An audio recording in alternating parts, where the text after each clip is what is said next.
मुझे बताइए कि अपना जरदारी साहब लेटर वाला मामला ज़रा जल्दी बड़ा सीक्रेटली किया सारा कुछ, और इतना मिस्टीरियसली, और आखिरी लम्हे पे जाके पार्लियामेंट्री पार्टी बुला लेते, मीडिया पे अनाउंस हो जाता, इतना डर डर के स्पीकर की जेब से बरामद हो रहा है ख़त।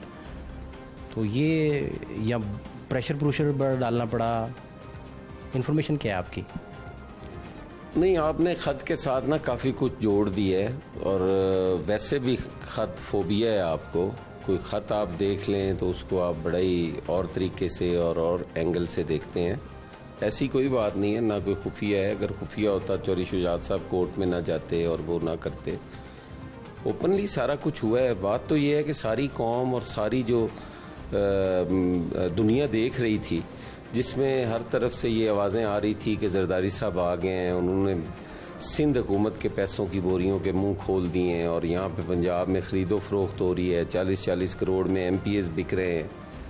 उन सारों के मुंह पे बहुत बड़ा तमाचा नहीं है वो ख़त कि उन्होंने कुछ भी नहीं ख़रीदा, किसी को कोई एक सिंगल पेनी नहीं दी, और एक हाइप क्रिएट हुई थी मीडिया पे भी, अदालतों में भी और बाहर भी, और वो सारा कुछ तो मेरे ख्याल है इस ख़त ने मिलिया मेट कर दिया। उन्होंने कहा था हसन मुर्जा मेरा कैंडिडेट होता तो मैं पैसे खर्च भी देता।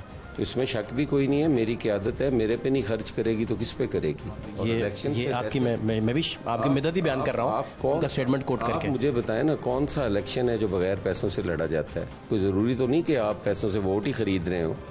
ये जो बाकी जमातें हेलीकॉप्टर्स इस्तेमाल करती हैं इलेक्शन में, क्या वो पानी पे चलते हैं? उन पे खर्चा नहीं होता, वो भी तो पैसा ही लग रहा होता है।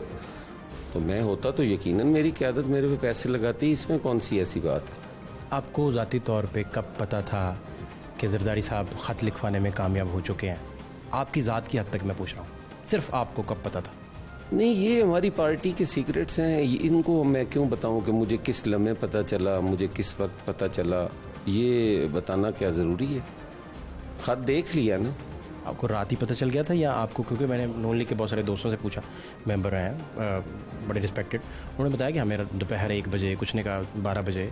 तो आप चूँकि जरदारी साहब के सर्कल में और उनके यहाँ का फेस हैं पंजाब का, तो आपको ये कब आइडिया हुआ था कि वो कामयाब होके वहाँ से लौटे हैं? हमें तो शुरू से ही पता है कि जरदारी साहब जहाँ भी जाते हैं कभी नाकाम लौटे ही नहीं है।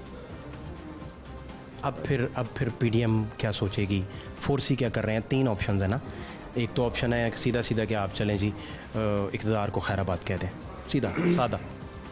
सेकंड ऑप्शन है कि ये लड़ाई जारी रहे, चोरी शुजात को लेकर इलेक्शन कमीशन जाया जाए और एक नया मामला शुरू हो जाए।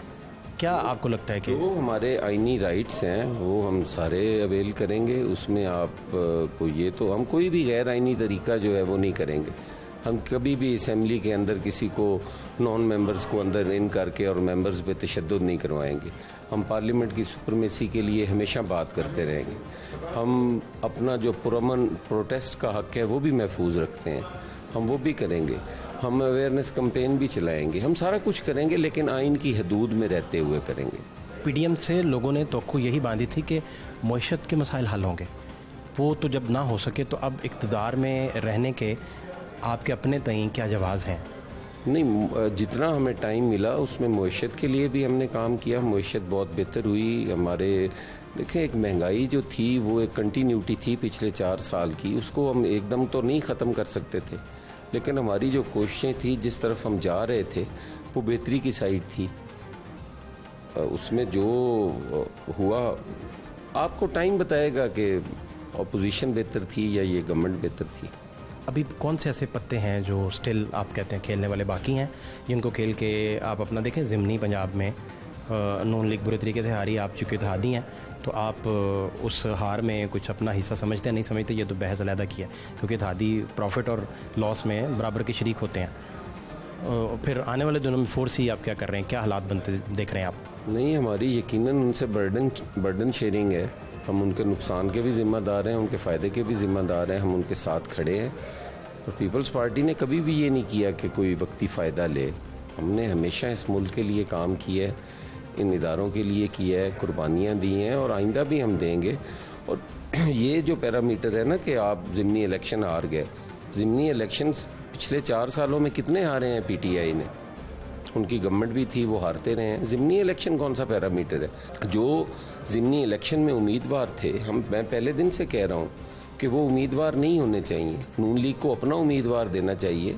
इनको एडजस्टमेंट कहीं और जगह इनकी हो सकती है।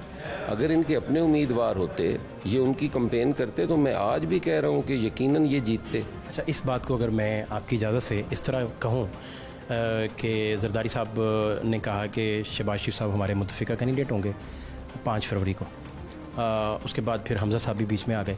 आप जैसे वर्कर, सलमान रफ़ीक साहब जैसे वर्कर या ख्वाजा इमरान नज़ीर जैसे वर्कर जो हैं, उनमें से किसी को वज़ीर आला लगा दिया जाता और मरकज़ में भी कोई इस तरह की स्ट्रेटजी होती, तो आप नहीं समझते कि बहुत लॉस जो है वो डैमेज कंट्रोल किया जा सकता था, बहुत बेहतरी आ सकती थी वर्कर्स चलाते चीज़ों को? देखें, शहबाज शरीफ साहब हों, जरदारी साहब हों, मियाँ नवाज शरीफ साहब हों, बीबी शहीद हो, जो भी क़यादत है, डिसीजन तो उन्होंने ही लेना है ना। इस तरह तो मुमकिन नहीं है कि आप किसी कारकुन को कहें कि अगर ये हो जाता तो क्या हो जाता। ऐसे तो कई काम हैं जो हो जाते तो बहुत अच्छा होता और ना होते तो उससे भी अच्छा होता। जिस मुल्क के अंदर 4 दफ़ा मार्शल लॉ लग चुका है, आप वहाँ पे कितना एक जमहूरी इदारों को मजबूत देख रहे हैं, या जमहूरी कारकुनों को, कितना एक सियासी कारकुन को मजबूत देख रहे हैं? सियासी कारकुनों ने बेचारों ने कोड़े खाए हैं, जेलें काटी हैं, किले काटे हैं, नैबें भुगती हैं।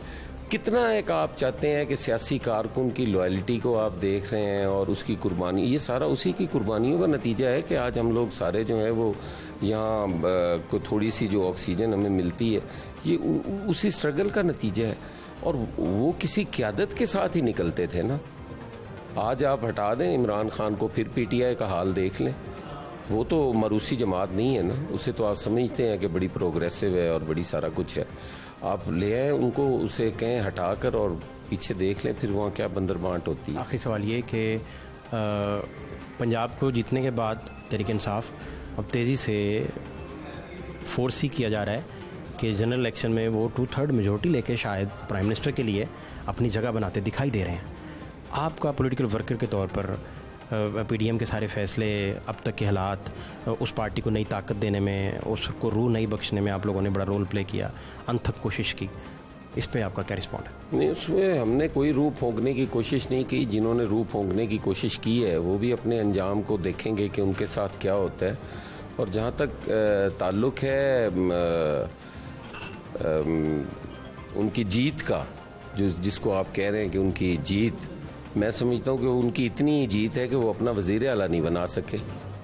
वज़ीर आला आज भी 10 मेंबरों वालों का वज़ीर आला बना हुआ है। आज भी अदालत के सारे वज़ीर आला हैं। अगर हम 197 के साथ वज़ीर आला नहीं रहे तो मेरा नहीं ख्याल कि 10 वोटों से वो भी वज़ीर आला रह लेंगे।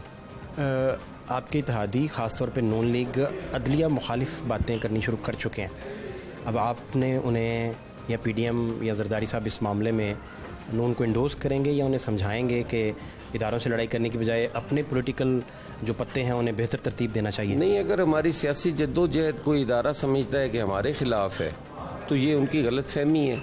सियासी जद्दोजहद से, इंसानी हकूक़ की बात करने से, जमहूरी हकूक़ की बात करने से, अगर कोई इदारा समझता है कि ये हमारे साथ लड़ रहे हैं, हम तो इदारे बनाने वाले लोग हैं, हमने तो इदारे बनाए हैं, हमने तो 90 हज़ार जंगी कैदी छुड़ा के लाए हैं और डीमोरलाइज फ़ौज को उठा के हमने आसमान पे बिठा दिया है। हम तो खुद मुर्तद इल्ज़ाम ठहरते हैं और हमीदुर रहमान कमीशन रिपोर्ट शाया नहीं करते। हमने तो कई जगह पे इदारों को बेहतर करने की कोशिश की। और अदलिया का एहतराम हम कहाँ तक करें कि हमने फांसियाँ ली, हमने सूलियों को चूमा, हमने कोड़े खाए, हम विक्टिम हैं और हम आज भी उनका एहतराम करते हैं। इससे ज़्यादा और कुर्बानी हम क्या दे सकते हैं?